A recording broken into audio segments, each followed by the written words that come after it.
Good evening, everyone, and thank you for coming tonight.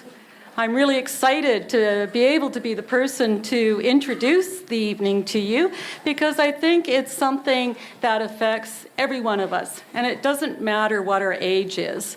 You know, either we're looking after parents, or we're turning 60 on Wednesday, or, or we're interested in it for ourselves. My name is Catherine Krall, and I'm the Dean of Social Sciences. I'd like to begin by acknowledging with respect the Lekwungen-speaking peoples on whose traditional territory the university stands, and the Songhees, Esquimalt, and Wisanic peoples whose relationship with the land continues to this day. This is a session that's entitled Healthy Aging, Innovations in Mobile Health. And as I said, it's one that I've been looking forward to for some time. We have an excellent lineup of experts, and I think that you're in for a few treats tonight. One of the things, though, that it got me thinking about is, what is meant by healthy aging? We're plastered with that phrase no matter where we go. You could be in a shopping center and it's bombarded on every magazine. We see it on websites. We see it, doctors talking about it. People talking about it all the time. And, it does heighten anxiety to a certain point because we all want to have, age in very healthy ways. And so I think tonight is a chance, not just for the panelists to share their areas of expertise and some new technology that's coming out, but it's also a time for you to engage with them. And I think actually that's the best part, the richest part of Ideafest. It's not experts talking to the audience. It really is all of us, as a collective, being able to talk to each other. Our panelists tonight are going to examine aging and cognitive change from each of their different perspectives as clinical psychologists who study memory, dementia, concussions, and subjective decline. You're also going to get to see a demonstration of a new UVic-developed MyCogHealth app, which is created as part of the Neil and Susan Manning Cognitive Health Initiative. So now it gives me great pleasure to introduce tonight's moderator, Social Sciences Associate Dean, Dr. Michael Masson. Dr. Michael Masson is a professor in the Department of Psychology, and he specializes in the study of human memory, cognition, and action. And, he's not just an amazing associate dean, but he's a well-recognized psychologist. He received the 2018 Donald O. Hebb Distinguished Contribution Award from the Canadian Society for Brain, Behavior, and Cognitive Science. So, again, it gives me great pleasure to introduce Dr. Masson to the stand. Thank you.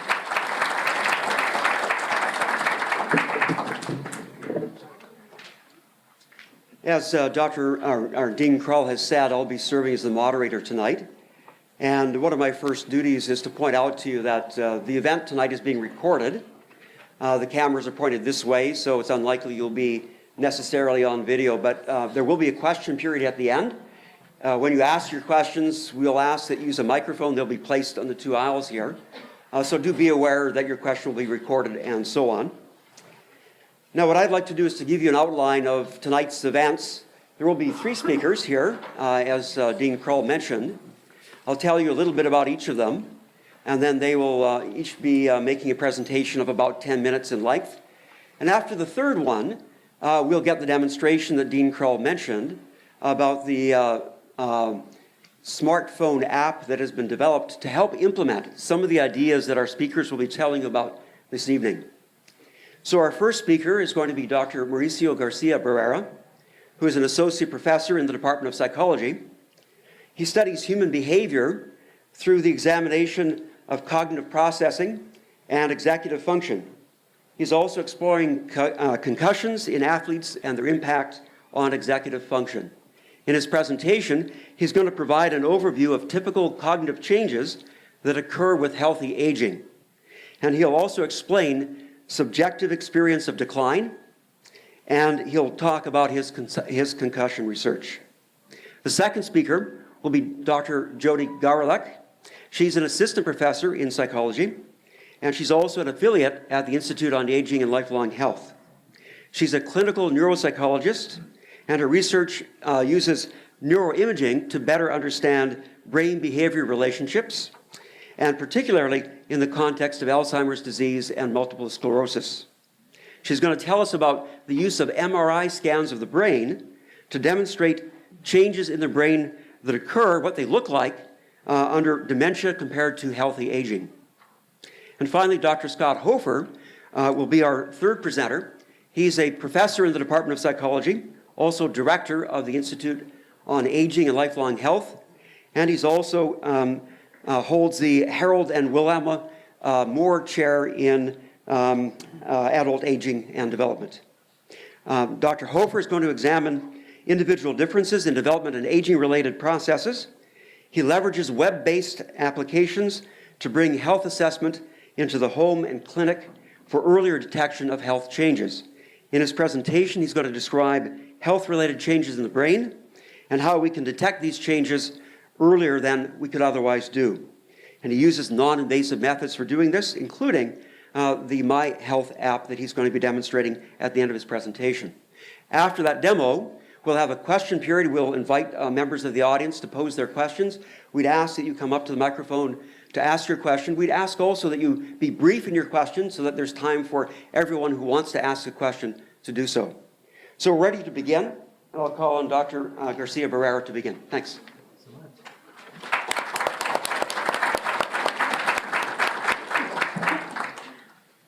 Mike, can I borrow it? Hello, everyone. Good evening. Thank you so much for coming out. Thank you for the introductions, and thank you for my colleagues for inviting me to be part of this event. I'm very, very honored to be sitting next to such an extraordinary researchers. So we are here to talk about healthy aging. So I'm going to start delivering some news.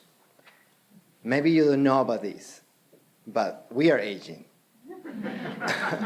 I just recently figured it out, and I've been thinking about it quite a bit.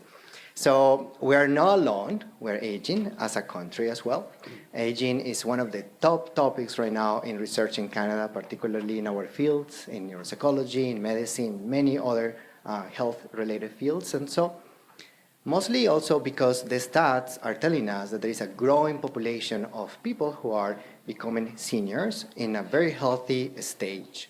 So we're really wanting to look up for this particular section of our population. So about 25% of us in the year 2036 will be above the age of 65. So that's a significant number. And numbers speak quite a lot about where we have to put our focus and our interest. So when we talk about aging, one particular aspect that comes to mind is this idea of our cognition changing along the way of our development. It's constantly changing. It's not changing just when we start aging. We're aging every single day since we're born. We're constantly developing. And cognition refers to that particular aspect of our behavior that reflects our capacity to pay attention, to process information, to recall information in memory, to use our language, to self-regulate. There are some concepts that are very elegant in our field, like intelligence. Very difficult to approach, but very important for the kind of work we do. So usually when we look at cognitive development and aging, we see what we call an inverted U. So a U backwards like this. That is pretty much telling us that in the development of cognition, there is going to be a lot of gain that happens early in development, a little bit of a plateau, a peak stage, marking this figure as the age around 25, give or take, and a continuous decline. So this is not very good news. But we're all on this. So it's very, very good to actually acknowledge that this inverted U is not totally true. This is what we call like a synthesis. So it is partially true. It does show that trajectory of the cognitive changes. But in reality, there is going to be a lot of variability among us, and also a lot of variability between us. We have a whole number of representations of aspects of cognition, memory, language, intelligence, are going to be developing at a different rate and changing with aging at a different rate as well. So this is a little more how it may look like. Every line representing in abstract a different aspect of our cognitive functioning. So let's say one line could be for memory, one line could be for intelligence, another one for attention, processing speed on getting information and thinking about it. However, there is such complexity that I could actually draw the same graph just to explain one of those constructs. This could be the graph just for memory, and every line could be verbal memory, or visual kind of memory, or memory for faces and spaces and places that we have been, things that we have experienced. They will have a different trajectory. In the kind of work I do, for instance, we look at self-regulation. And self-regulation is determined by a lot of different cognitive processes. So each one of those will be represented in a line like this. And we tend to average out into that embedded U when we refer to this totality, this unity that we call cognition. Okay? Now, this is a big mystery for us. What happens between the ages of 30 and 60? Very little research in this particular window of our development. Lots in children and adolescents because they are in schools. We have lots of information on them. We can look at school records. We can observe the classroom. We have assessments done continuously, achievement tests. But once they graduate from university, with lots of research in university students, but once they graduate, we lose track of everyone. It's very hard to keep track of our professionals. And it's very costly to get them involved in research because they have jobs and families and a lot of other activities. So there is a little bit of a gap of knowledge. I didn't completely black it out because there is some, and we're growing in this direction. A lot more knowledge in this end, given our growing population of seniors and healthy seniors that are going to become centenarians, as we call it. Canada is actually on the top of the list. We have, I think that I checked the stats this morning, and we're approaching about 8,000 Canadians that are at age 100 or above. So it's a big number of people that we're caring, with great care. Now, part of my lab did a few studies early on, looking a little bit into the window from the 30 to the 60 that is so unknown. And this is kind of like what we will find. In the group of people that were between 30 and 40, they were performing in a set of tasks. The tasks are irrelevant, different aspects of self-regulation.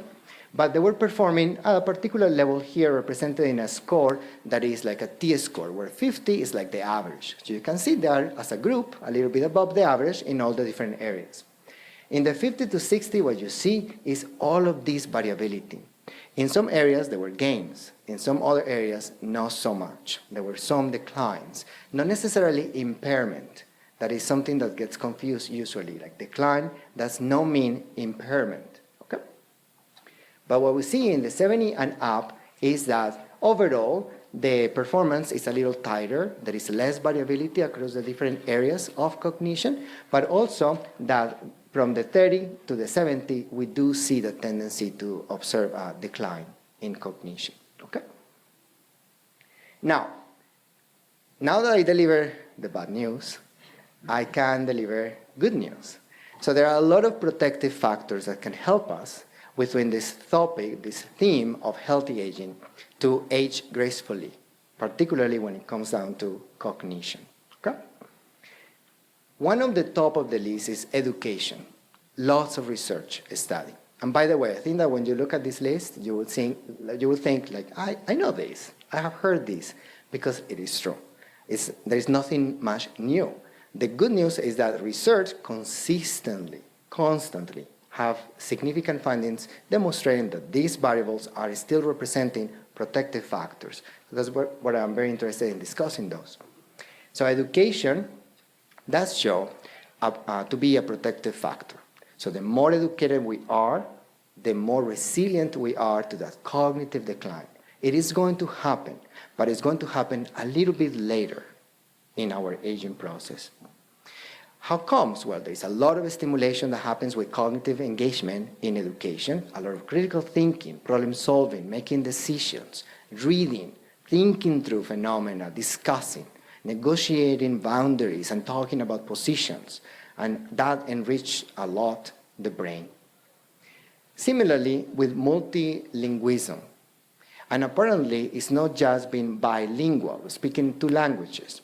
There is a cumulative effect to some extent.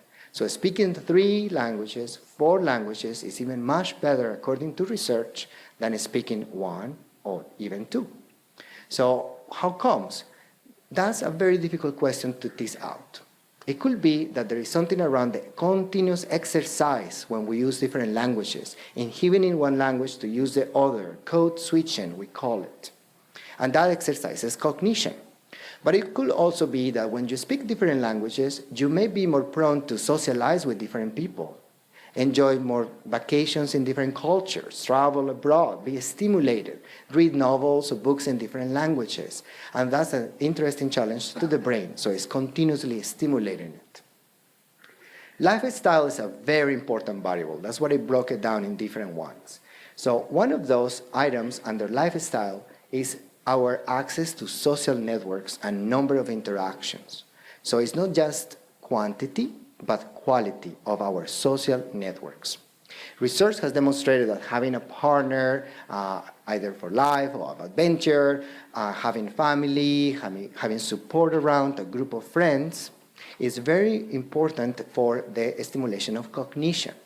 There is somebody that is witnessing our behavior, somebody that is engaging us in conversation, keeping track of times, challenging us with different opinions. So we're constantly negotiating and utilizing resources in order to show off, and to defend our position and to understand each other.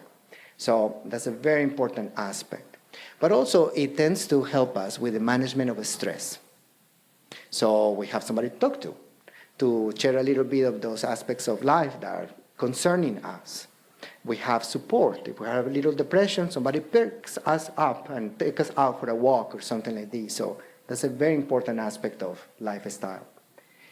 Nutrition as well has come out as big in the list. The order is not particularly important. It's just like the top, more robust variables in research. But nutrition, I put it out there because it resonates with what Canada is doing recently, refining and changing the food guidelines. You have seen perhaps that. I put it up here.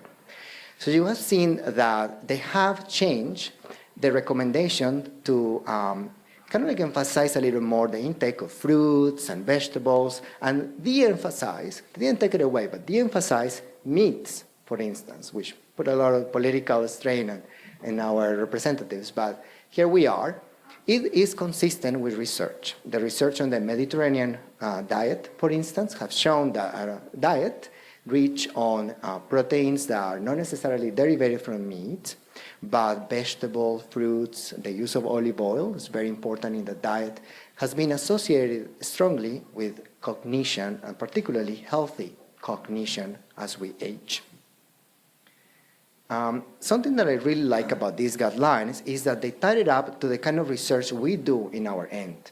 So it's not just about eating particular food items, but they welcome us to think about these eating habits in the context of everything else that surrounds it. And that's what cognitive aging, healthy and cognitive functioning, it's very associated with that, with this particular set of habits. For instance, be mindful of your eating habits. So at what time of the day do you eat? Having a routine. Cook more often. You have control over what you put in your mouth. The idea of what we are, what we eat resonates here. Enjoy your food, so it has to do a lot with mood, with affect, putting music in the kitchen, being actively engaged, not making that easy food, but like being engaged and enjoying the process. Eating meals with others, that socialization comes about. So cooking with friends, with neighbors, with your family, that really enrich our environment and it's important. And it's not just about the food. It's not just about the intake of calories or the right vitamins in the food. It's about the social aspect on the table. Looking at the food labels, controlling the intake of sodium, saturated fats, that's also important. and also being aware of how we are manipulated through marketing. So that challenges us to be critical, to read, to check out when we are changing habits and so forth, and that is very good for problem solving, for the stimulation of the cognitive aspects of our brain. Okay? So these recommendations are not just about the food itself, it's how we go about eating, and that resonates with what research is showing beyond nutrition. Another aspect is engaging in cognitive stimulating activities, very important. So you may have heard, how many of you have heard of luminosity? Luminosity. Very many of you. Completely lost, every backed up, and is completely under the water because it has not demonstrated consistently that it's effective in helping us to gain cognition. And they were selling it such as like something that would change our rate of aging and cognitive decline and so forth. What is the problem with that? Luminosity is a particular system of software that integrates tasks for everyday engagement, online tasks that you want to do and practice and rehearse and rehearse and rehearse, which up to the point there's nothing wrong with that because it stimulates your attention, you're doing something engaging, so it can be fun. But the selling point was that will change your brain and you won't get dementia, kind of. And research has not demonstrated that. However, the good thing about that kind of research is that it engages us to think beyond the board. So knowing that people are willing to go online, to connect to machines, to understand a little bit the behavior, to change, how allows us to interpret a little bit that access point to stimulating cognition, but particularly to assess cognition. So what luminosity does quite well is helping us obtaining data about cognitive stages, cognitive change, as we age. That it does well. Okay? Now, instead of those, sometimes research has found that reading, writing, being involved in creative arts, socializing, of course, with friends around cognitive stimulating activities like playing cards, is very important for the stimulation of these aspects of cognition. So it helps us to delay a little bit that decline that is coming. Now, physical activity. Put that one in a special category because it's closer to my lab and my research. That's exactly what we do in my lab. We're looking at how, as we engage in sports, how we participate in sports, and we engage in athleticism, it may help us to engage, to buffer cognition, to engage cognition in such a level that we may enhance it, that we may improve our cognition by practicing sports. That's all news. We know that sports, physical activity, is good for our cardiovascular capacity. And more oxygen intake, better heart rate, is going to help us with the health of the brain. But there is other aspect associated with sports participation, and is that socialization, but also that constant following rules and negotiating the rules and making decisions in the field as you go, and monitoring yourself and drawing a line. Okay, I'm done for today. I'm going to do this extra push, or I'm going to pass the ball to this particular player, not the other. That's really stimulating to the brain. And that's what we are finding in our research. So when we talk about these developmental trajectories, I kind of wanted to show a little bit what can happen when all of these factors accumulate. Okay? So we have here in this line kind of like a mean, average, and expected range, let's call it. In this axis, we have the lifespan, roughly broken in some kind of like key points, 5, 25, 45, 65, and so forth. And this will be like the level of performance in testing, the level of cognitive development. So if we have less of those variables, poor nutrition, less education, less engagement in physical activity, life with a little bit of loneliness, we may be performing around this level, and our decline may look like that. If there is a little bit of a combination of them, not all of them at their best peak, like we are somewhat educated, but perhaps we have a sedentary habit, we're not eating very well, we're not socializing enough, this may be the curve that represents that cumulative effect. If we're on top of all of those, we are learning different languages, we're socializing, we're playing cards with friends, we are cooking great meals, we're very engaged with nutrition, this third line may look like that for us. Okay, so what you see is a lot of gains, and particular gains that are sustained later in life. Now, this line here, this vertical line, is showing us when we start detecting that decline. Okay? When that decline becomes meaningful to us as clinicians. So around here for the first line, so when everything is low in those protective factors, a little bit later in life, and these numbers, by the way, are not like to draw home, to say like, when I turn 65, I cross that line. It's just rough approximation based on research, and there's always ranges, and every study, depending on different cultures and different tasks and means of obtaining data, may vary in that, but they're close to those key point in terms of ages. And here we see that that cutting point is a little much later for those that have robust education and cognitive stimulating activities. Now, I draw this extra line there to say when we as clinicians start then calling this decline impairment, when the performance in tasks such as that we are now concerned. It may be affecting the everyday life behavior of our clients. Now, we have looked into how to help this out, how to change a little bit those rates of those trajectories. So we look at a comparison meta-analytically, which means that we synthesize all the studies that are published in the literature to compare if cognitive training is better or not than physical exercise. The good news is that both are quite helpful to sustain our cognition. The cognitive training tends to improve better cognition, because you are training cognition, so you improve cognition. The exercise training improves cognition as well, almost as much as cognitive training. But doing both, that's the best effect. Okay? And the most reliable of those effects was the exercise, because it also helped beyond cognition with other aspects of health. I'm coming towards an end. There are also predictive factors to some of the points that my colleagues are going to be raising next. One of those is that the lower the education, as I said before, the higher risk we have in developing not only cognitive decline, but crossing that boundary and having cognitive impairment. Loneliness, like the other side of the social networks and quality and quantity of those, it's a very important factor. Loss of stress associated with depression, anxiety, that goes along with the experience of loneliness. Health, very important when we discuss aging. So as we age, our bodies are aging as well. So we are concerned now with our cholesterol, with our heart rate, with hypertension, hypotension, history of diabetes, chronic illnesses. And those are also stressors. And those are going to aid into that cognitive decline.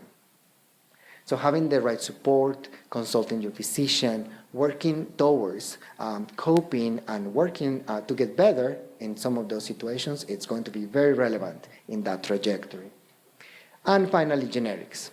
Harder for us to change it, but we are determined to some extent by our genes. Some of us we all have different genes, a pool of genes. So that's going to be also at the foundation of some of those expressions of those curves.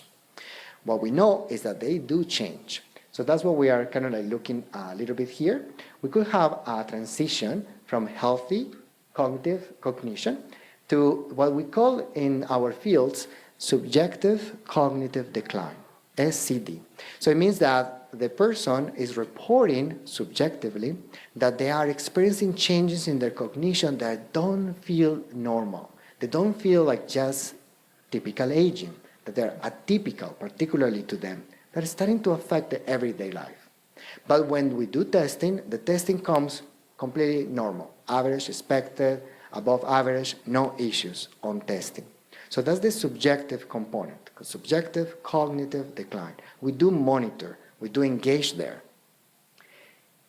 A portion of those people who report the subjective cognitive decline, about 25% of them, give or take, research varies quite a bit, may transfer to a different diagnosis later on that we call minimal cognitive impairment or mild cognitive impairment, MCI. In those ones, we're picking up now test scores that are below the average that we expected. So now we're starting to pick up that impairment more objectively. And later, some of those, and the stats vary very, very big on these, like from 1% to 31% in different studies, but some of those may transfer into a diagnosis of Alzheimer's disease and other dementias later in development. In our lab, we're looking at the effects of physical activity, concussions particularly. So very briefly in this slide, we'll summarize what we are doing. So we know that when we engage in physical activity, sports participation or individual kind of exercise, from walking to being in sports, we do buffer cognition. There's a hypothesis called the brain reserve. You may have heard about it, in which we are the research has demonstrated that we have gains to our cognition because the brain is enhanced, more connectivity, healthier neurons. What happens when we have a concussion? Because that's the other risk. We participate in sports as adolescents and so forth, but we may risk also having concussions. If we have a concussion, maybe most of the people who experience a concussion, like sports concussions, may recover without any harm. Most of them. There's a minority that may lose a little bit of the buffer that they have gained through the exercise. But what happens if you have one more, and one more, and one more? Repeated concussions. Then we may have a curve that is like this last one, showing an earlier and more faster progressive decline in your cognition. So I start looking like a dementia that develops very early respect to other dementias. And it's characterized mostly for this disinhibition, lack of regulation. Athletes that are making very poor decisions very early in life, engaging with substance abuse, suicide risk increases, aggressive behavior, depression, anxiety at a rate that is very atypical for the age and for their status. So you may have seen this film, Concussions. It was relevant in our field because it brought to our attention this pathology that we call the chronic traumatic encephalopathy, CTE. It's a very unique kind of pathology that is still being investigated. There is no any robust, conclusive remark about this pathology, CTE, but we're very interested in it because it is very particularly associated with athletes who have experienced several concussions during their careers, particularly concussions that were very close on time, that there was not enough time to recover. So they were just recovering when they were put back into the game, and they have a high risk of having a second, a third concussion, a fourth concussion within the same game. So that's usually what is associated with this particular pathology. However, the jury is still out on that one. Because what happened, though, is that the media, like the movie, took on a few cases and really exploded because we panicked. Like, okay, so if I have a history of falls, a couple of concussions, doesn't mean that I'm going to have this trajectory. And the answer is likely no. Very few cases actually do demonstrate this particular trajectory. And the excessive amount of concussions and the other aspects of the history are complex enough that it explains a big part of this picture. So we're trying to understand it because prevention is important at all ages.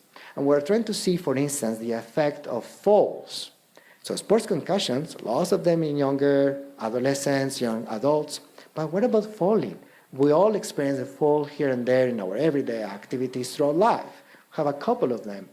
So it's important for us to determine how much those relate to this kind of presentations, how concussions after a fall at any age may affect the way that the brain reserve is challenged and the way that our cognition declines and changes with age. Okay? I will leave it there. So just a few key remarks. We are finding research that is showing us that we can protect our cognition. We also know that there are challenges to it.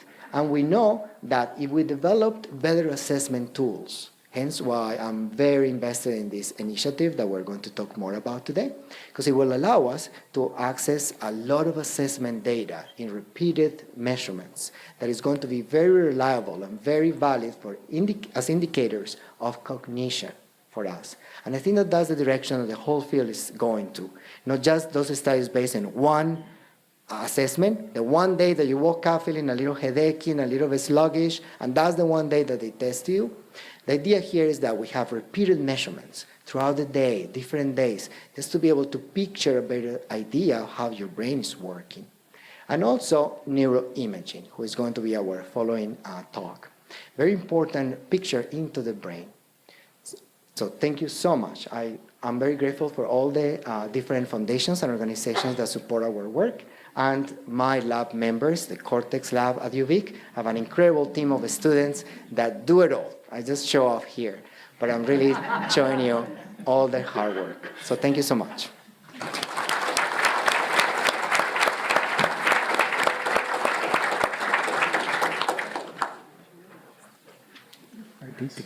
Thank you so much, Mauricio, for that very interesting introduction to healthy aging. The next thing that we're going to do is I'm going to tell you a little bit about how brain imaging research can help tell us about aging and Alzheimer's disease. So now we're looking at pictures of the brain. And I'm starting off today by really putting it all out there because I'm showing you here a picture of my brain. So this is my brain that you can see behind me here. And I'll tell you a bit more about how I take pictures like this. So a technique that we use in my lab is called magnetic resonance imaging, or MRI. How many of you here have heard of MRI before? Everybody, great. So you know that this is a way that we can get really high resolution 3D pictures of any part of the body. So you might have had a scan on your knee before, or different parts of your body. What I'm really interested in is looking at scans of the brain. And so you can see here an example of what an MRI looks like. So this is an MRI machine, much bigger and louder in real life, as you know, since you are all familiar with MRI. And what we do is we have the person lie down on the bed here and put the body part that we're most interested in taking a picture of right into the center of this big donut shape here, which is the magnet. So for the participants in my research, we have their head right in the middle of the scanner, and we're taking high-resolution pictures of the brain. I want to give you a sense of what these types of pictures look like. So hopefully this will work for us. Maybe not. Okay, I'll come back and I'll show you some pictures as we go ahead. Oh, there we go. So we're going from one side of the head to the other side, and you're seeing what the pictures look like that we could take of the brain using MRI. So really high definition, what we're getting here. See if I can get that to show us one more time.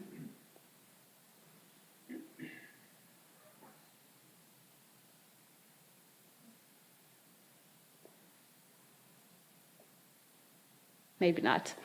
So what you can do with this is to look at the brain in different views.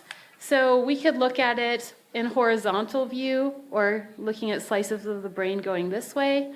We could look at it in what we call sagittal view, which is really looking from the side. Or we could look at it in what we call coronal view, which is looking head-on at slices of the brain. And I'm mentioning this because I'm going to show you some different pictures that will come in all of these different views. One of the reasons that I think MRI is so important is because it's a way that we can look at changes in brain structure before there are changes in how your behavior is functioning. So before we see changes in memory, for example, or changes in intelligence, we might be able to see changes in what the brain looks like using MRI. And I think that this technique is particularly important because it's non-invasive. So there are some imaging techniques that we use where a person has to get an injection or they're being exposed to radioactivity, and that's not the case with MRI. It's completely safe to have an MRI, and for that reason, it's easily repeatable.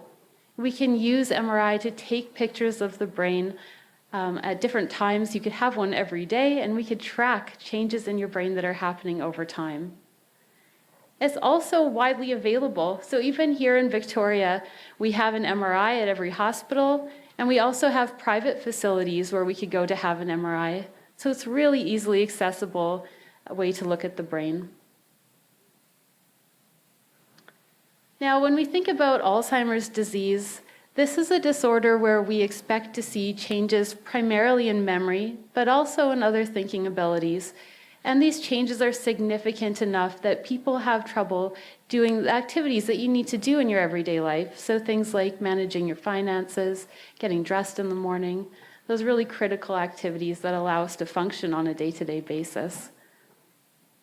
And one of the biggest risk factors for Alzheimer's disease is age. So here you can see some data from Stats Canada, and on this side here, you're looking at a chart showing that for the first time ever in history, the number of seniors in our society outnumbers the number of kids that are 14 years of age and under. And we expect this trend to continue. So you can see that over time, we're going to have a growing number of seniors in our population. And congruent with this, today we know there's about 750,000 Canadians that have been diagnosed with Alzheimer's disease, and that this number is expected to grow to about 1.5 million by 2031. So I think it's really important that we find ways to diagnose earlier so we can prevent some of the declines that we see with Alzheimer's disease. And that's one of the goals that we have with using these neuroimaging techniques. So when we think about using MRI to study Alzheimer's disease, so far, most of the research has shown that in people who have Alzheimer's disease, there's certain areas of the brain that are smaller or shrunken in people who have Alzheimer's disease compared to healthy people of the same age. And these areas are the ones that are responsible for memory. So for example, here what you're looking at is a picture of an analysis from my lab where you're looking at the brain head-on in this view, and you're probably noticing that there's some highlighted areas, so these yellow and red regions here. And these are the areas that are smaller in people who have Alzheimer's disease than healthy people of the same age. So this is a really well-known finding in Alzheimer's disease. It's probably the most well-known finding when we're using MRI to look at Alzheimer's disease. But one of the issues with it is that it doesn't look at the connections in the brain. So we're kind of really grossly looking at changes in brain structure, but we're not looking at the connections, and we're not that sensitive to very small changes. More recently, there have been advances in MRI techniques that let us look at the connections in the brain in really high detail, and we can be very sensitive to small, kind of microscopic changes that are happening in the connections in our brain. So these are the areas that are connecting one brain region to another. It's kind of like looking at the highways that are connecting two different cities. And so I wanted to show you this picture behind me here. When my husband saw this slide, he thought it was some kind of fancy parrot. That's not what I'm showing you. This is actually a picture of all the different connections in your brain. So what you're seeing here is all the different fibers that are connecting one brain region to another. And one of the things that you'll notice in looking at this picture is that there are a lot of connections within our brains. Actually, this type of tissue makes up about half of the tissue in our brain. And it hasn't been well looked at when we're studying Alzheimer's disease. So this is another way that we could look at those connections. And what you're seeing here is the brain in those three views that we talked about before. And hopefully you can see highlighted in green here all the different connections within the brain. So what we want to do is look in all of those areas to see where there's differences in people who have Alzheimer's disease compared to healthy people of the same age. Here you can see some recent results from my lab that's doing just that. So we're looking at changes that happen over a year's time. On the top, you could see people that are undergoing healthy aging. And on the bottom, you could see people who have Alzheimer's disease. In green, you're seeing all the areas that we're looking in, all those different connections in the brain. And in red, you see the areas that have changed over 1 year. So you can see for healthy people that we do see quite a few changes in the brain over just 1 year. And so this goes along really well with what Mauricio was telling us about earlier, where we can see that we expect to see some changes in healthy aging, and we expect to see those changes in the brain as well. But when you look at people who have Alzheimer's disease, hopefully you can notice there's many more changes that are happening in the brain. So there's a lot more red in this picture on the bottom. And if we just focus in on one area, say if we're looking at this connection up here, you can see a couple spots that have changed in people that are undergoing healthy aging. But when we look at people who have Alzheimer's disease, we can see quite a lot of change. We're just focusing in on one region. We can also compare this more directly, and we have done that too.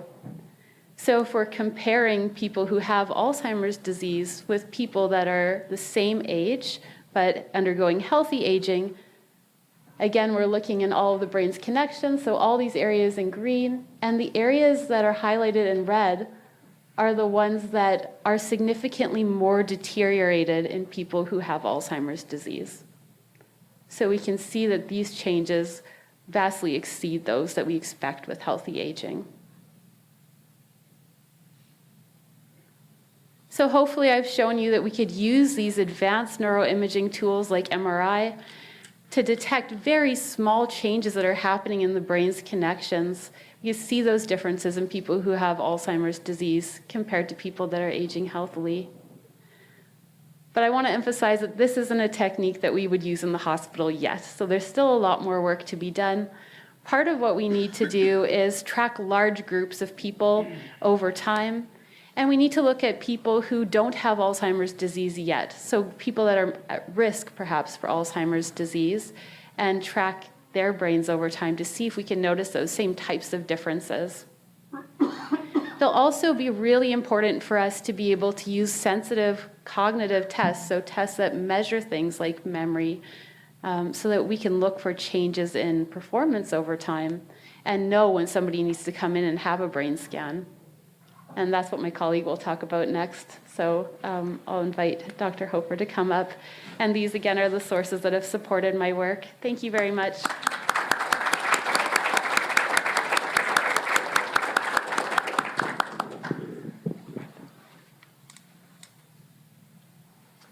Good evening, everyone. I'd like to provide a bit of a transition from where we are in our current knowledge about aging and lifelong health into why we're doing some of the things we're doing now with digital health and mobile health methods. My colleague Mauricio talked about a number of the factors that influence rates of aging, onset of dementia, and other aspects. We know this from many, many different longitudinal studies on aging. And some of these studies begin at birth, or even maybe before. We've been able to work with a number of longitudinal studies from all over the world, some studies that have followed up people for over 70 years. And from these studies, we see that events and stress and various things, education, stimulation, all of these things matter very early in life and carry forward to adolescence, to young adulthood, and into old age to change the risk of disease, to change the longevity, and to kind of modify the kind of physical and cognitive capabilities later in life.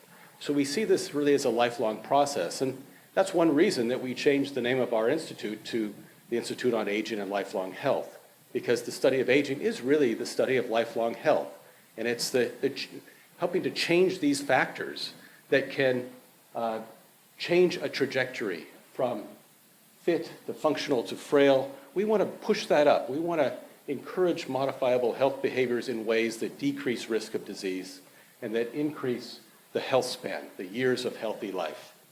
I'll just mention one other thing. A few weeks ago, we had a workshop where we brought colleagues from Ireland, the UK, the US, and Canada here for analysis of 4 of the best longitudinal studies where we can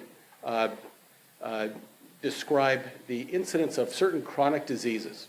So we looked at this window between 45 and 54 actually 55 and 64 years of age, just before retirement, and we compared the prevalence of different chronic diseases like heart disease, hypertension, stroke, diabetes. And we used, and what we saw was a bit striking. You'll see these results come out sometime soon. but actually the incidence of these chronic diseases has increased from 2002 to 2008 to 2012 in the UK and the US, almost doubling. The rate of diabetes almost doubling. So something's happening, probably much earlier in life in these individuals who were age 55 to 65 during these years. So this is something to look at, and I think the prevalence of these healthy behaviors, the engagement of our populations, these are changing, and this is changing our disease risk. So what I want to talk about, so these types of studies are very good at describing populations and describing general patterns of change and the kinds of risk factors that can modify these trajectories, as Mauricio described. But they're not very good at describing individuals, at predicting whether an individual is going to change. We're not good at that at all. So when we talk about these factors that influence us, these are likely to influence our outcomes, but we don't really know that always. So in a population, we do. So that's the whole point of what's been called precision medicine or precision health. And it's all about better data to make these decisions. So it's the idea that the identification and development of preventions and treatments will be most effective based on an individual's genotype, microbiome, environmental exposures, and lifestyle factors. This was an initiative that President Obama began just over 3 years ago. It's now called All of Us, this large cohort. It's meant to be over 1 million people, and it has been under design and planning over the last 3 years, and it's about to start. It's very exciting. And the idea is to get the right treatment at the right time to the right person. That's the idea. We're going to be able to intervene and modify health by better assessment and measurement and diagnosis. But I like the second one too, emphasis on health, wellness, and betterment. It's not just about disease, but it's about optimizing health and improving health and wellness. And that's also a big part of what we're doing here. But it's not as simple as that. And when we look at mental health, things like psychosis and depression, anxiety, there's many things going on. It's not just about the genes. In fact, this was stated by the NIMH, many genes each contribute only a small amount of vulnerability as part of an overall risk profile that includes life experiences, neurodevelopment, and social and cultural factors. This is the kind of thing we see when we look at very young age and how these factors, how these exposures back then carry forward into the kinds of risks we see later in life. Now, when we talk about cognitive health, we are up against some current challenges. Number one is clinical detection often happens too late for prevention and earlier treatments. So we know, well, it's typically detected 5 to 10 years after these changes occur, and maybe even longer.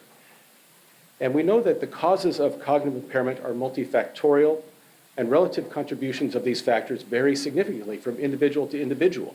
So we need to better understand these variations to achieve more accurate diagnoses and form better individualized treatments. So again, that's the goal of precision cognitive health. Now we know from some of these long-term longitudinal studies that these changes occur many years prior to the diagnosis of dementia. So this is one study from Gothenburg, Sweden, and these were detected these change points, again, on average, that occurred between 6 and 10 years prior to diagnosis in measures of vocabulary, speed, spatial ability. And this fits a general model where we expect to see these changes occurring much earlier. These differences in cognition are much more proximal to diagnosis, but we think that differences in CSF and brain neuroimaging will actually be detectable even earlier. So the focus, so really the challenge for us is to be able to measure these changes much earlier than we can currently do. The big question is this individual changing more rapidly than in the past? And what we know is that this requires more and better data, more repeated data. And that's because different people have different normative levels of performance. There are individual differences from childhood to adolescence, based on genes and education and other experiences, and to distinguish the individual differences from where a person came is really our challenge. And then to identify the modifiable lifestyle factors on cognition, and as Mauricio mentioned, physical activity, sleep, chronic and acute stress, engagement in cognitive activities, all have shown these influences on cognitive functioning. So we're interested in designs where we can measure people a little more frequently with as little burden on them as possible. So we call this a measurement burst design, where we have these bursts of measurements, perhaps multiple days, and then we give you a break for a while, and then we measure you again in these bursts. And that's because anytime we measure you, me, it may or may not be my best performance. We know that on any given measurement, that the amount of stress you feel, how tired you are, how well you slept last night, all matters, all plays out in that performance. And we see these changes even within a day. When we measure cognition multiple times within a day, we see a diurnal rhythm. Some people are better in the morning, some people are better in the evening. But we see these factors of fatigue and stress, and we can see this impact even on your performance from hour to hour. And we also see these same patterns day to day. So it's very important that we kind of average across these differences, but also really notice what's happening here. Because these are the modifiable lifestyle factors that have an immediate impact on your functioning and your optimal level of functioning and your well-being. So these kinds of designs can be very sensitive to that and help inform us about what works best for us or what factors we need to perhaps target and change to improve our functioning. And when we do this over weeks or months, we're able to actually get a much, much better signal of the kinds of changes, the kinds of trajectories that might be occurring. And what we know is that people who are experiencing chronic stress will actually begin to show some changes, some decline, again, that could be modifiable, where these progressive trajectories may be modifiable in some ways. Now, we are very grateful to Neil and Susan Manning, who we began talking with back in 2015 for a donation to the Neil and Susan Manning Cognitive Health Initiative. They gave $2.5 million for integrated clinical research. This is a close partnership with Island Health to do two things. To improve the accuracy and earlier detection of cognitive disorders, to increase treatment options, and improve the coordination of care on Vancouver Island. That was our mandate. We're doing this in two ways right now. On the UVic side, we're developing digital tools for more accurate detection and diagnosis, and I'll give you a demo of that in just a minute. And on the Island Health side, they're developing a dementia guidance system that allows physicians to take care of cognitive disorders and provide cutting-edge practices.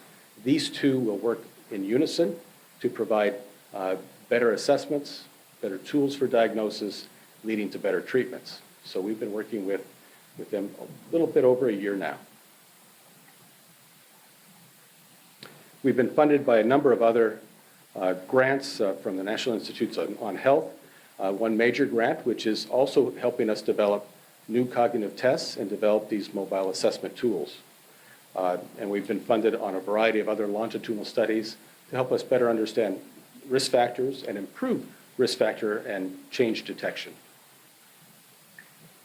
Now, we designed this app, MyCogHealth app is what we called it, for a number of use cases, but the primary one was in family practice, to provide tools to determine whether cognitive change is progressive. And it's the case that Mauricio mentioned regarding what might be normal for us versus subjective cognitive decline versus mild cognitive impairment, to try to be able to distinguish these changes, whether they're real or not, or whether they're possibly due to something else. There's a number of other use cases that are related to that, and one is in clinical trials to provide more reliable assessment. One is perhaps in a larger population cohort, where we want to detect individuals who are at risk and perhaps provide opportunities in prevention or new clinical trials. And one is to deploy preventative interventions in large cohorts and to be able to evaluate the efficacy of those interventions and perhaps tailor them to the individual. Now, there's a number of benefits for earlier, more accurate detection. And one is to, of course, modify lifestyle risk to alter the course and onset of functional declines. There's a variety of reversible factors that, if detected, can change the functioning, and a variety of other conditions that are, again, are treatable. Early diagnosis of AD can also benefit from other comprehensive treatments. We can identify safety issues and so on. So the way we're approaching it here, in terms of precision health, is that better data is better longitudinal data. And so we're really trying to work to develop these tools and these designs and assessments in ways that will improve the prediction of future health outcomes, in ways that we can tailor prevention and interventions. And to do this, we will also want to embed these randomized trials, the best tool to identify the efficacy of a therapy or treatment within this kind of cohort design. And then we really want to get to the point where we're able to provide real-time information on the health and wellness and on your functioning relative to the changes you might be making in terms of modifying some health behaviors. Okay, so let me provide a brief demo of the MyCogHealth, and you'll see how well I'm doing right now at this hour. So this is, again, funded by the Neil and Susan Manning Cognitive Health Initiative, as well as UVic. This is a partnership with a local software company, a startup called Freshworks Studios. And they're based here in Victoria, and they've worked on a variety of apps along this line. They're one of the top app development companies within a few years. So let me show this to you.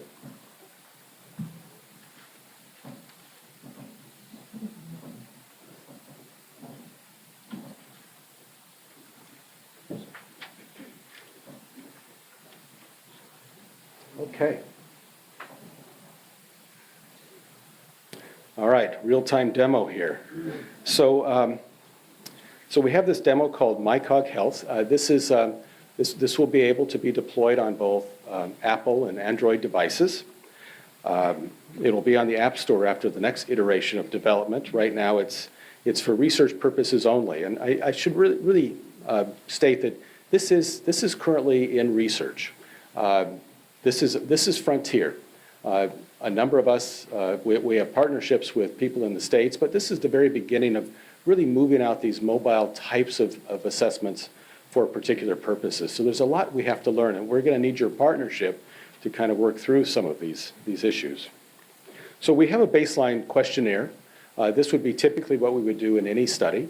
It would include a variety of risk factors, and we're, again, particularly focused on modifiable risk factors. There's something called the Libra score, which is a risk factor score for dementia that includes a lot of these modifiable factors, and we think that measuring this in real time and seeing some change in behavior, we'll actually see change in risk. In fact, those are the top clinical trials going on right now in the area of cognitive impairment and dementia are around lifestyle factors of physical activity, diet, social engagement, cognitive demanding activities. It's this complex of factors that together has shown some evidence of improving function. So I'm just going to do the evening survey, not the baseline survey, which is a little bit longer. So welcome to the evening survey. Please answer each question to the best of your ability. All right. Here I go. And I did not practice. All right. You can read. The following questions ask about the type and duration of physical activity you participated in today. I wish they asked me this yesterday. All right, so I walked home today, and that's all I did today. All right. Approximately what duration of time was spent participating in moderate to vigorous physical activity? I wouldn't call my walk moderate or vigorous. So I'm not even going to say 1 minute. But it won't let me. That's a fix I got to do. All right, let's say 5 minutes. Can you give that to me? All right. The following questions ask about different emotions that you might feel in your daily life. For each item, please consider how you're feeling in the present moment. So this is a validated scale measuring your well-being. It's called the PANAS scale. It's positive affect and negative affect. And this is a very sensitive scale to the kinds of experiences you might experience within your day, stressful experiences and so on. So, to what extent do I feel interested? Right now, I'm very interested because I'm in front of all of you. You better be interested. At the present moment, okay, distressed. I'm okay. 3, 4. A little worried about how this can turn out when I get to the. I'm excited. I'm upset? No. Do I feel strong? Yeah, I'm doing all right. Guilty. What do you think?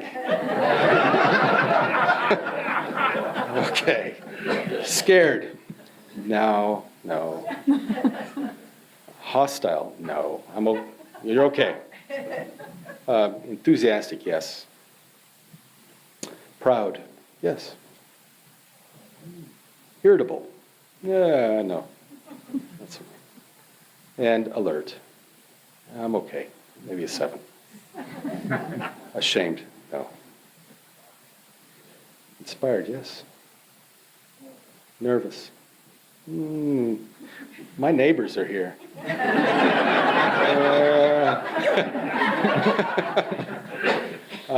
Determined? Yes. Tentative? Yes. Jittery? I'm getting there. And active. So this is a little long today. It's good. I think that's about afraid. No. Okay, so that's the kind of positive affect negative. But we use this a lot in the last several years in our studies of stress and sleep and physical activity. And this is something that we do see this kind of within-person variation, fairly strong signal. So what you do matters to your well-being. All right, experiences over the course of the day. I can concentrate. Yes. I can control my thoughts from distracting me from task at hand. No pain. I am tired today. Okay. Indicate if you've experienced any of the following health-related concerns since awakening. Aches and pains. No. None of the above. So this is just showing you some examples of the kinds of things we can ask and learn about. Where are you right now? I'm in front of, what, about 80 people indoors. More than 80.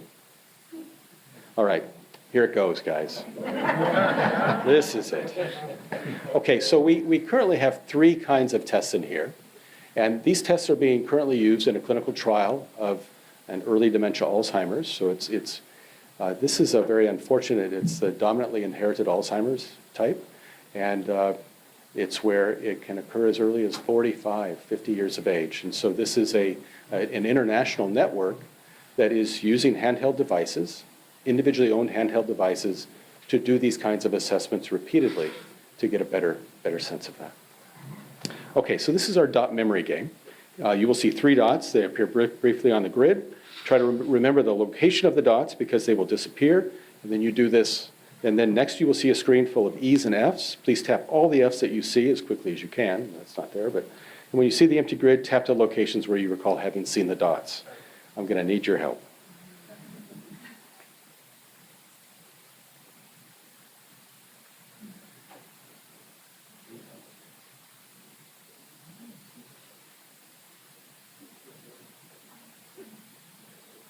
Okay. All right, you just tell me if I didn't get. No?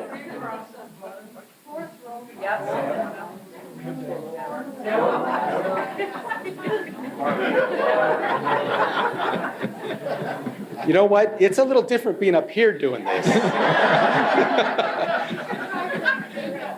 All right, I'm going to get this one wrong, and I'm going to try fresh. All right, I'm going to try another one here. I should have asked for volunteers. Okay, here we This is an easy one. Here we go. Except you're not having to do this. Okay. It's another easy one, huh? Yeah.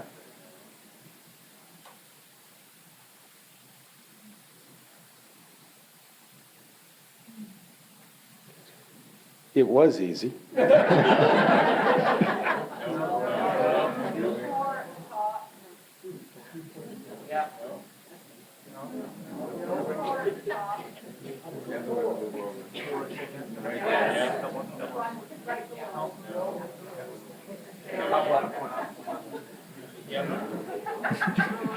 So when you do this, really, you can't have any help.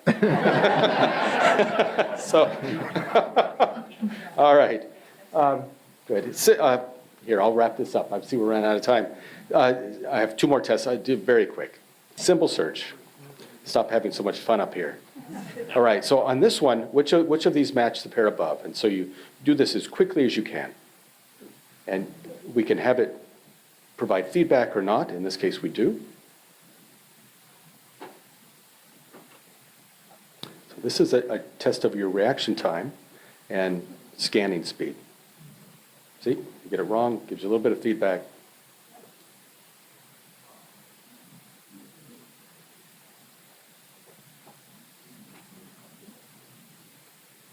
Feedback. Okay, and just one more. This next one's called trail making. It's more of a standard neuropsychological test, and I'll just demonstrate this for you just out of time. So here it goes. The first one is really just to do this as quickly as you can. Just tap.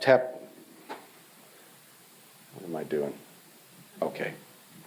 Just tap these in order as quickly as you can.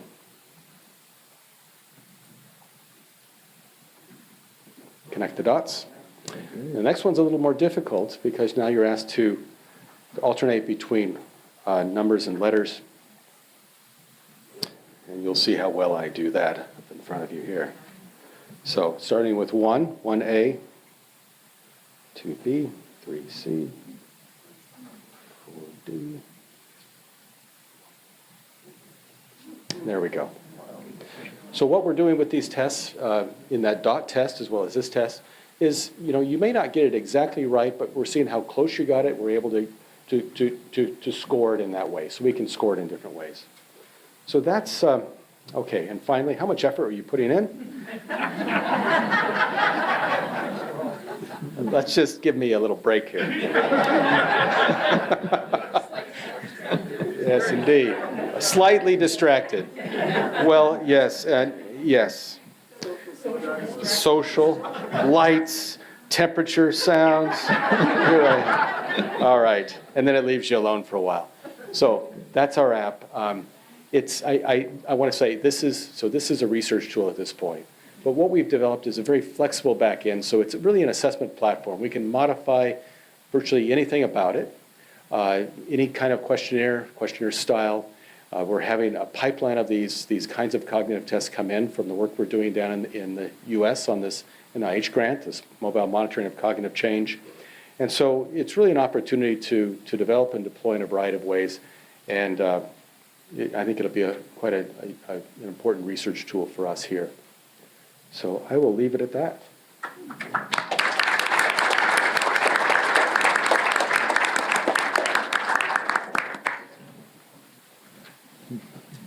Well, thank you very much.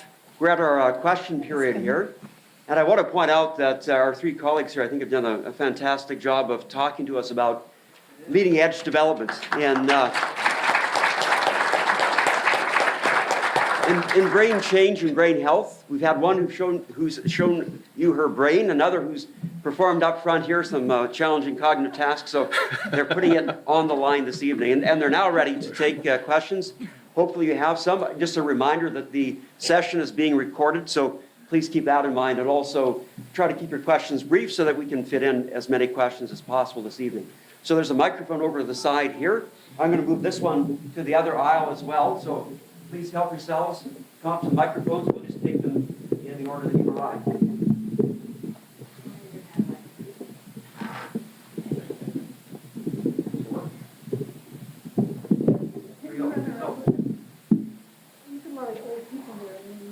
Oh, we can certainly take them around. Certainly. No problem.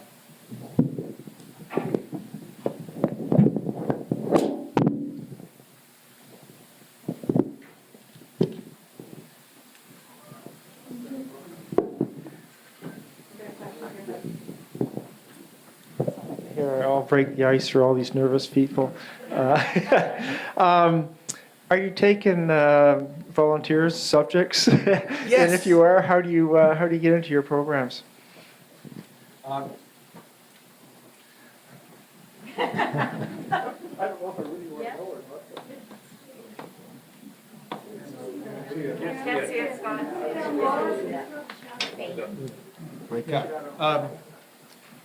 just answer that, and then I'm going to go put it up on the PowerPoint.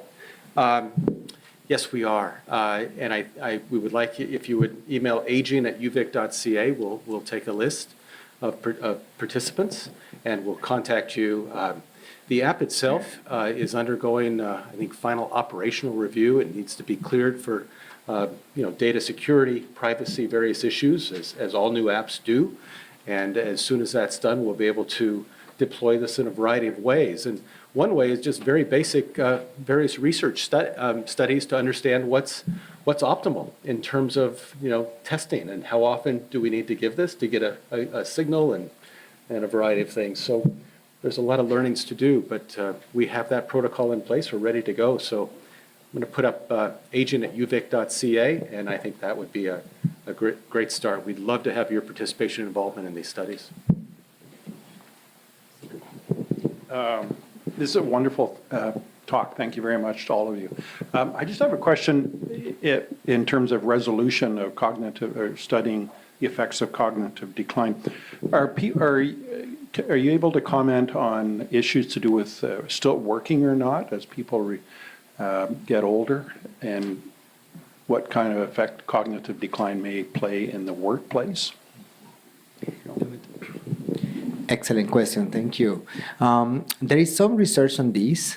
There is some institutions, some countries that have different regulations about the age of retirement, so it makes the data very variable.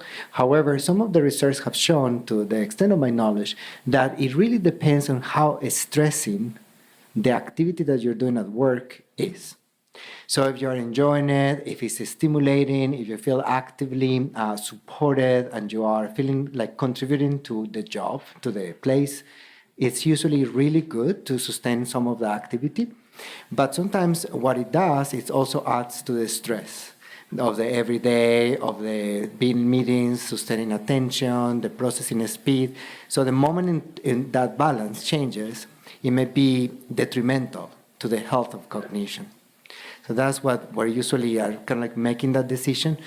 So it's not a straight line. There's not something that there is a one answer, yes, no, but it really depends on the demands of the environment that you are in.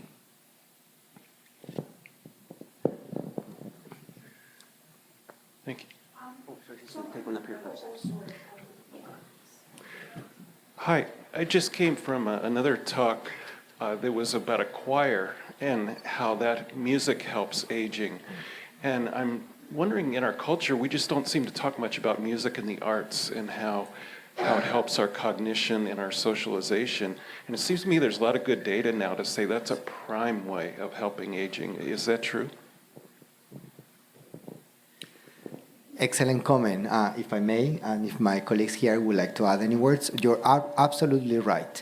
Dr. Stuart McDonald and different colleagues from here, from UVic, are engaged in a beautiful study looking at how music and participating in a choir can help to sustain cognition.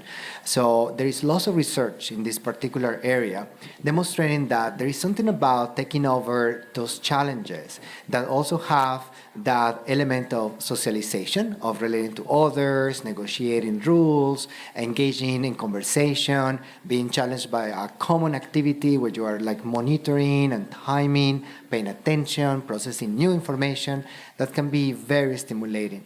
And music, for instance, playing instruments and singing can be really, really good in that sense. Not only the social aspect, but also what it does to the brain. We're learning, we're activating systems that can go to a little bit dormant stage if we're not engaged in them.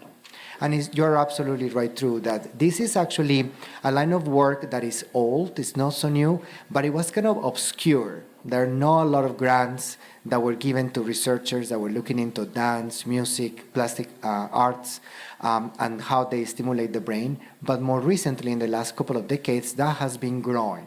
There is a sense of finding these alternative pathways to stimulating the brain to activities like that. So this would be used for personal use, like say you have the app. So if I wanted to just track myself personally to see what I was doing, I could use it. And then also, like, let's say you have a problem sleeping or a medical problem. Could this be used where you would track yourself each day, then you would bring it to your doctor and the doctor would oversee it? Like, I'm asking as a registered nurse, like, could it be kind of used in that way as a diagnostic tool? Like, I don't know much about it.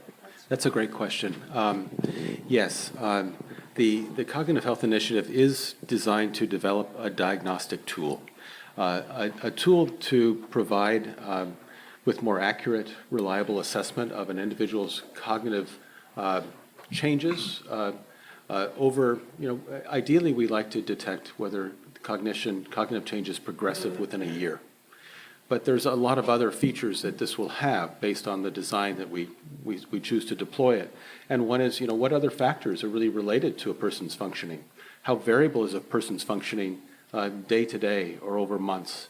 And that will help us understand whether other factors such as sleep dysregulation, inactivity, stressors, these are the other kinds of things that our lab, my colleagues and I have been focusing on for a number of years, is just how a number of these other within person and external factors really have a role on our health, on our cognitive functioning, on our well-being day to day and over many months and years.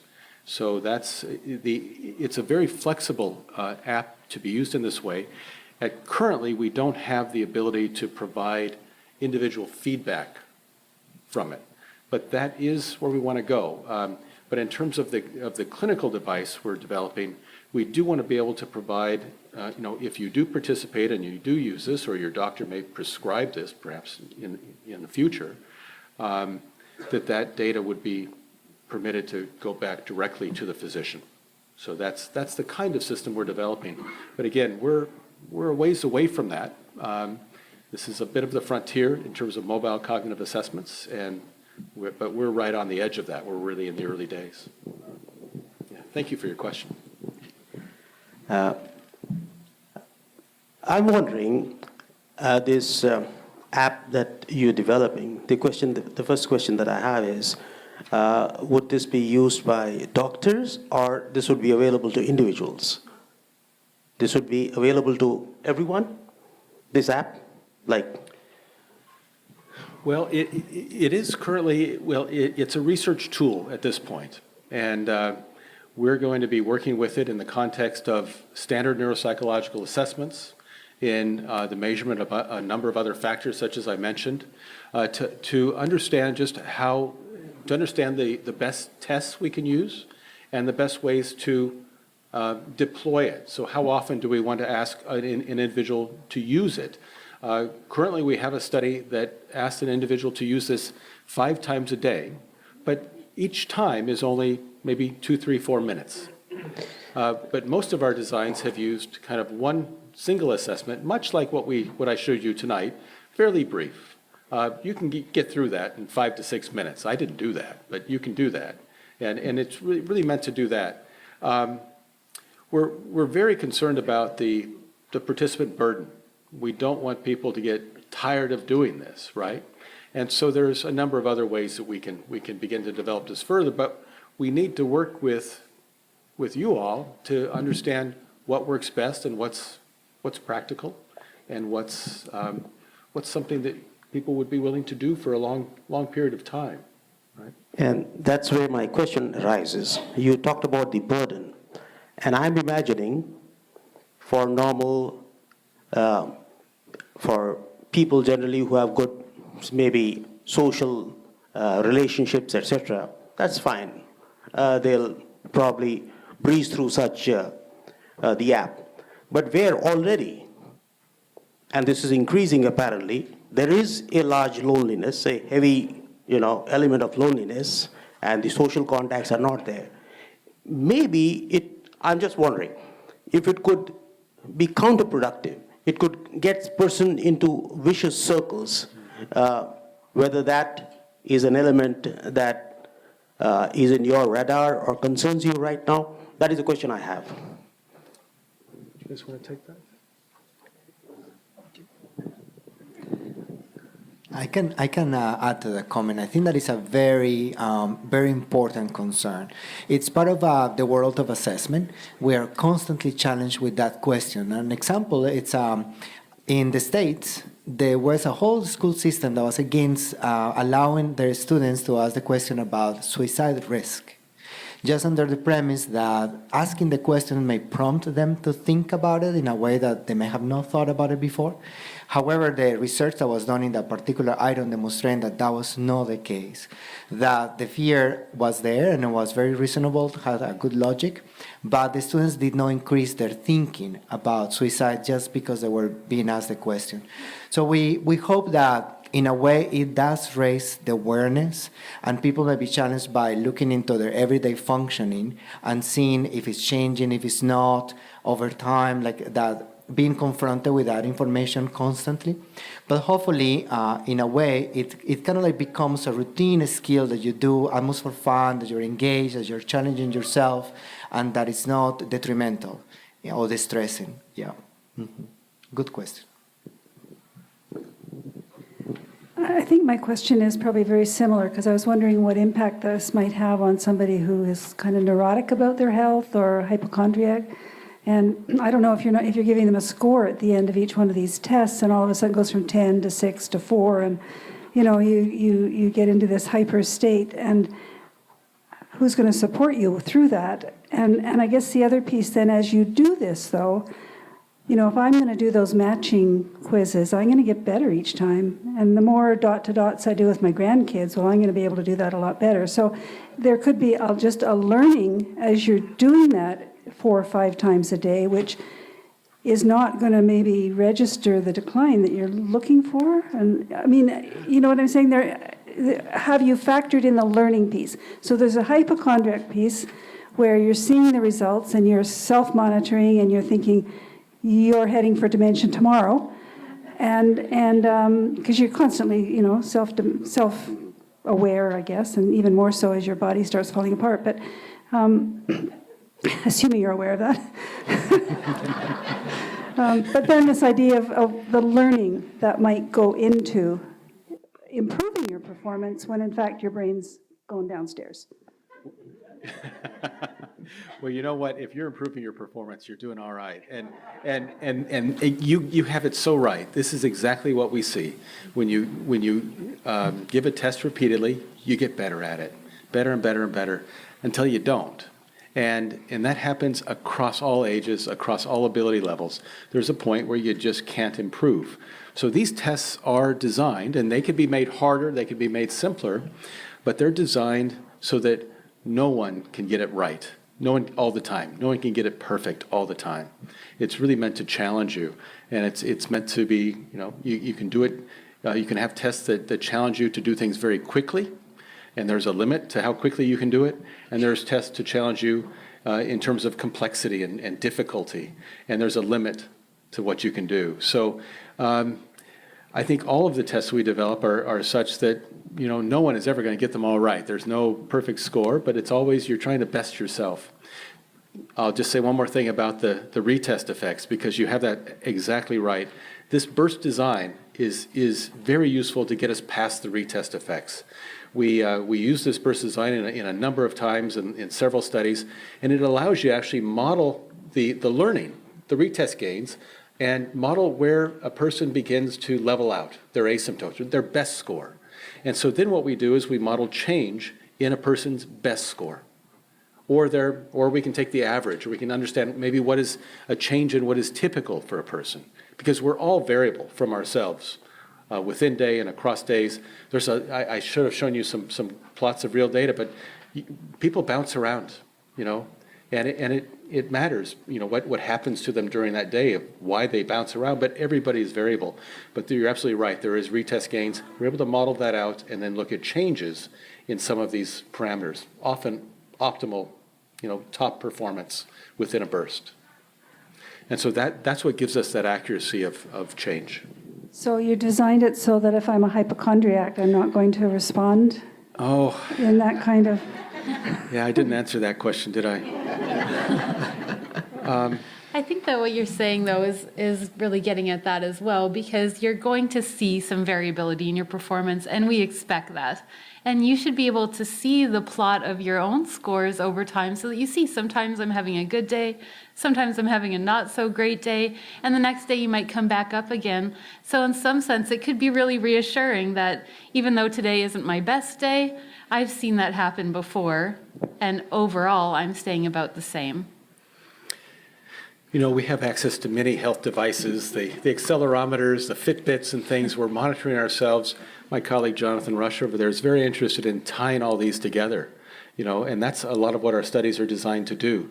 How does physical activity, sleep, cognitive function, how do these all relate to one another, and provide that information back to you?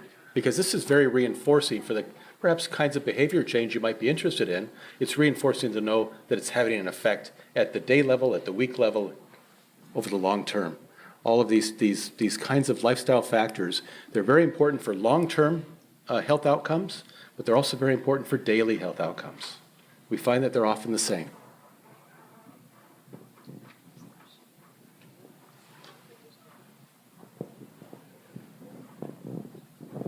Thank you so much for being here today. I'm really interested and excited about the research you're doing. I see you focusing on comparing the normal aging process with some neurological conditions like Alzheimer's and dementia. And my focus of interest right now is epilepsy. And associated with epilepsy very commonly are problems in cognition, partly caused by the seizures themselves and by the side effects of the anticonvulsant medications that are typically used. And I see an app like this being hugely useful for monitoring changes in cognition with people with epilepsy, both to help with the surgical and medication interventions. So is epilepsy on the map? Is it on the research map? I don't know that it is. I know you're working in the area of multiple sclerosis, and there are, very useful. I mean, there's a lot of different symptoms, and tracking symptoms can be very helpful. Yeah, I mean, I've seen MRI used a lot, and I have used MRI in the past to study people who have epilepsy, mostly in looking at pre-surgical planning, like you mentioned. So thinking about the area that might be causing the seizures, or different brain regions that might have changed in the way that they work as a result of having multiple seizures. So we definitely know that there are changes in cognition and changes in the brain that go along with having epilepsy. And I think that using an app like this could be very helpful, but it's not a population that we've considered yet. It's something for the future. Yeah. We are interested in using this as well for the management of chronic diseases. One of the most important things that our institute does is run the self-management programs in the province for a variety of chronic diseases and pain. But the ability to measure a variety of patient-reported outcomes, fatigue, pain, within day, across days, again, to better manage symptoms and conditions is very important, and I think this is an important aspect of that. Our research has also shown how chronic diseases, multimorbidity, do begin to link towards some cognitive changes as well, and it could be through pain and other aspects. I may add that although epilepsy is not in our table radar, the idea is to be able to use the app in the different research studies in the future. So for instance, I'm very invested in using it as part of the assessment of recovery after sports concussions, because it's an area where there is a lot of subjective report. Do you feel okay? Do you feel better? And we're checking 1, 2, 3 weeks, a month after the concussion. Whereas with an app like this, we could follow up every day. Are you feeling better now? Is the morning, in the afternoon, the next day, especially around mood that seems to be changing quite rapidly after concussions. So that would be like an example of how flexible the application will be in the future for other applications. Mm-hmm. It really gives us the ability to get an individual history, so that when something happens, like a concussion, like a stroke, an event, you can evaluate just how that recovery of function or non-recovery of function, and proceed accordingly. So this kind of app is it's very low cost. The cost of neuropsych assessments and the wait list is quite long. So I mean, these are some real challenges we face, and we're looking into the utility of using mobile and tablet-based assessments of this type to be able to do this on a population level, scalable level. Have you looked into neurogenesis as a means to stop cognitive decline? Well, that's clearly your question. When you say neurogenesis, you mean like using new brain cells to stop cognitive decline? That's a great question. Yeah, so we do know, and this has changed over time in our understanding of the brain, that we do make new brain cells as adults. And that actually happens quite a lot in the area of the brain that is responsible for memory. So we're learning more and more about the different factors that help those brain cells to be able to stick around. And some of the things that we learned from Mauricio are the things that make the difference. So things like exercising helps us to make more new brain cells and for those brain cells to stick around, whereas things like stress do the opposite. So we're not as likely to keep those when we're very stressed out. So there's different factors that can have an impact on that. And we're not so far along as to know how we can use that to stop things like Alzheimer's disease. Other than that, we know these factors play a role in whether or not we're able to integrate those new cells. And most of that research is done in animals. Yeah. Yes, I'd just like to get back to the MRI studies. I was really intrigued when you said how easy it was to do MRIs and so on. I think for most of us in the room who may have had one in the last couple of years, it's not that long since we were getting letters saying, please check the year of your appointment. And I certainly had to wait over 4 months for my last one. So realistically, how possible is it that you can do, large volumes or very frequent ones and so on in terms of the available local capacity? Yeah, that's a great question. So there is often a waiting list to have an MRI, and there's a priority according to that. But I think that our capacity, especially here in Victoria, is growing. So the hospitals that are local are acquiring new MRIs.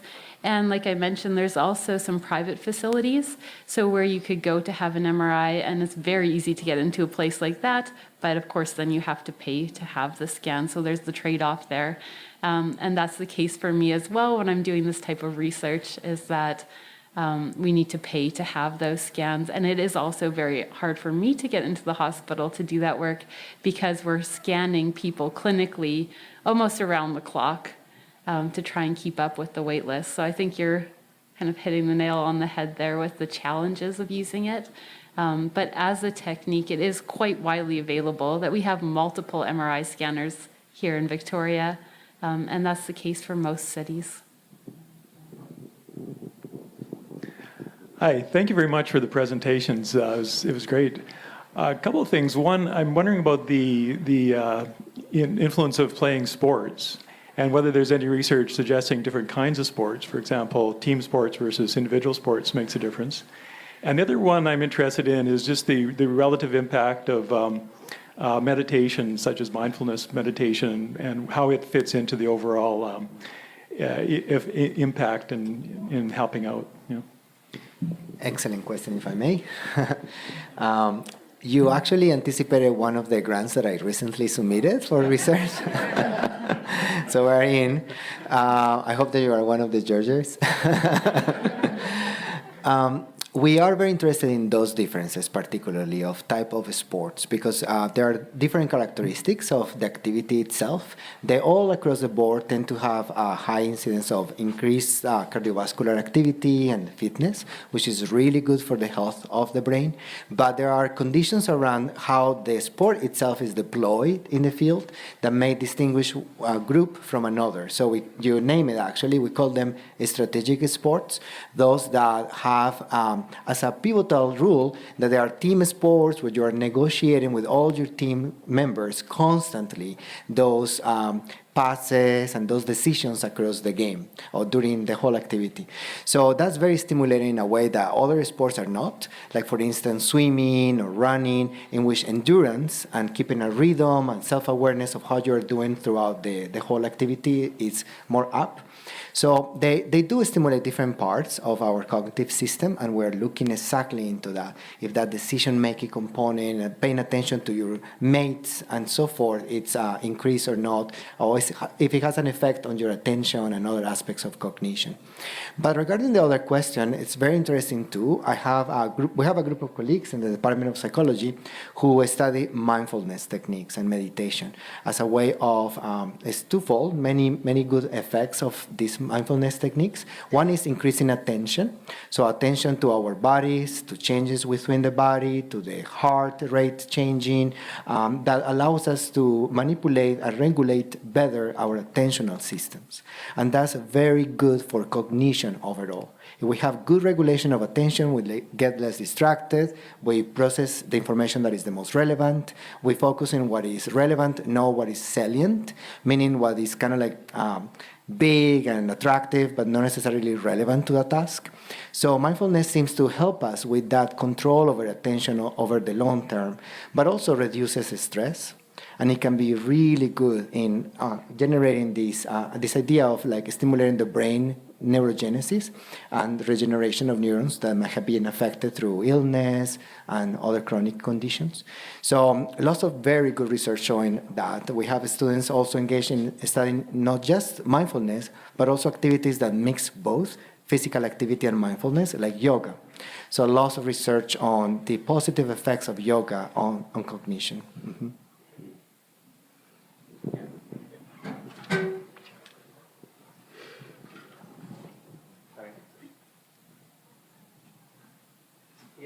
Just a follow-up question on MRIs, what this lady down here was saying.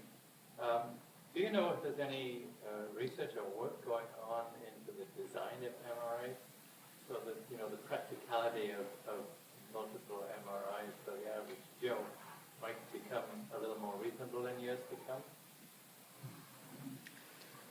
What do you mean by the design of MRIs? Well, something that would make something more portable? Yeah. And more widely available.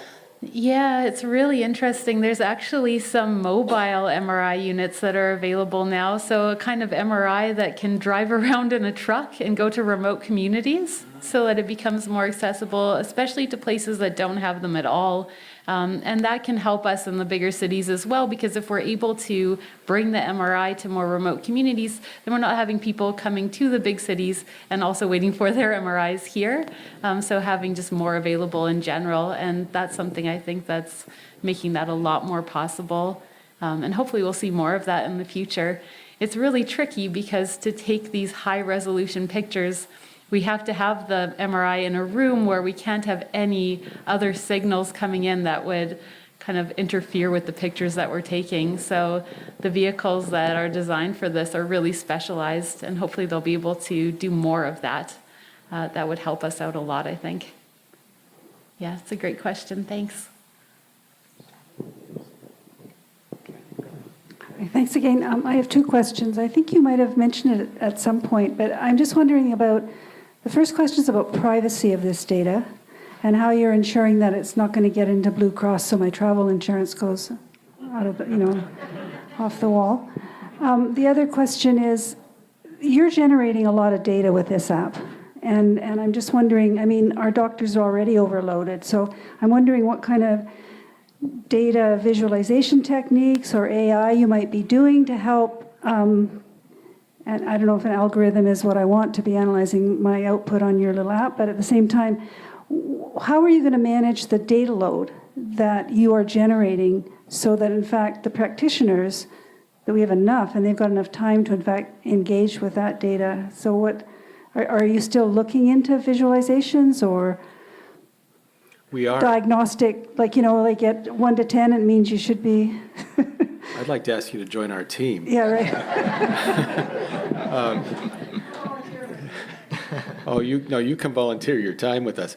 No, these are very good questions. In terms of the data security and privacy, that's the highest priority. And we've worked with a variety of encryption methods and the back-end software. It'll be housed on secure servers and so on. But that's something undergoing careful review right now as well. But we're confident that that's resolved fairly well, very well. But the other question about the data analytics and what data will be useful, that's exactly where we're going with this. And we've been collecting data on a variety of participant groups now. We're beginning to analyze it, but we're very interested in predictive risk models, particularly around MCI and dementia, to be able to maybe capture these changes in terms of the risk factors, in addition to the kinds of perhaps cognitive changes we begin to see, and whether we can predict dementia or some conversion to dementia in the future. So that's a target, because there are a number of therapeutics and a number of potential prevention methods that I think could be useful if used earlier in the disease progress. So that's a very important target for us. In terms of actually what we might provide to a primary care doctor, it might be scores relative to others, what is more standard in neuropsychology. But perhaps more important, what we want to get at here is whether this person is progressing or not. So some kind of trend analysis, perhaps even just showing the scores from time to time in a standardized manner, and with uncertainty around these estimates. We want to be very careful about conveying the uncertainty of these estimates as well. So this is going to be a real key part of our research, are the data analytics and conveying this in useful forms that will be useful for diagnosis and therapy. Yeah, great questions again. Last week,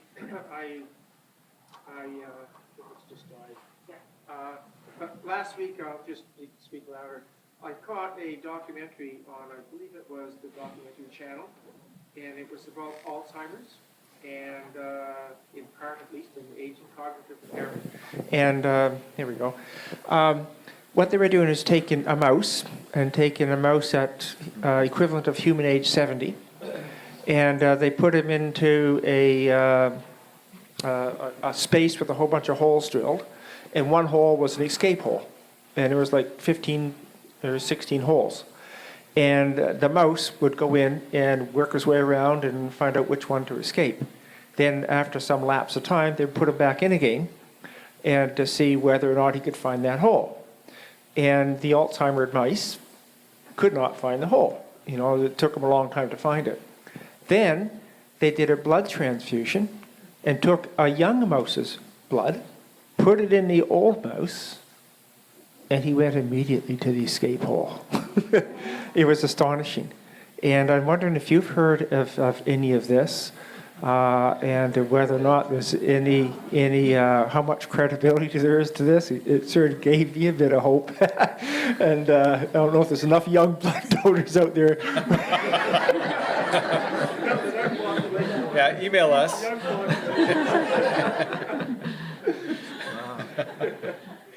Has anyone here? I think I've heard this, but I don't know. I've not read the primary research, and I don't know the evidence. Be careful with that, you guys.